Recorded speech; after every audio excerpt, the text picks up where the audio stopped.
amanga kaGeneral Nhlanhla Mkhwanazi. Namhlanje si7 zika December 2025.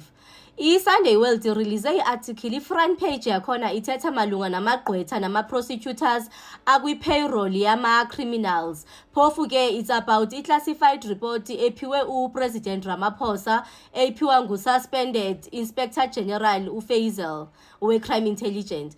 Ithi ke lento baphiwa i-criminals ezi ziyabanjwa ziphikwe benze bama kubelula for into bama bafumane ibail baye estratweni baphinde futhi benze ubugulukudu babanjwe futhi baphinde futhi bafumane ibail nidibana nabantu sokuthiwa bane cases ezi about 20 zi-withdrawa nje bemane bephuma ngebail kuyonke lonto leyo. Phofu ke ithini iconfirma lanto ethethwe nguGeneral Nhlanhla Mkhwanazi eyoba i-infiltrated i-justice system.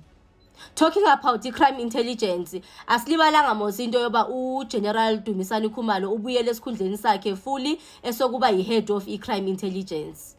And andiyithandi into yoba sithathe ixesha elide kakhulu singathethi okanye singamboni uGeneral Nhlanhla Mkhwanazi. The last time we got to hear much about him boku Z26 lamini uKeth Matlala ebhizi ne-ad hoc committee.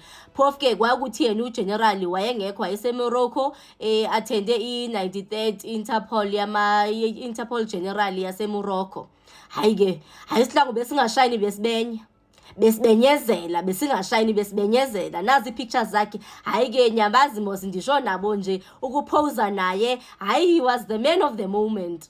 Nazo ke nazi i-pictures zakhe apho because amelanga nje sithathe ixesha elide singathethi ngaye okanye singamboni. Aphi amangakhe?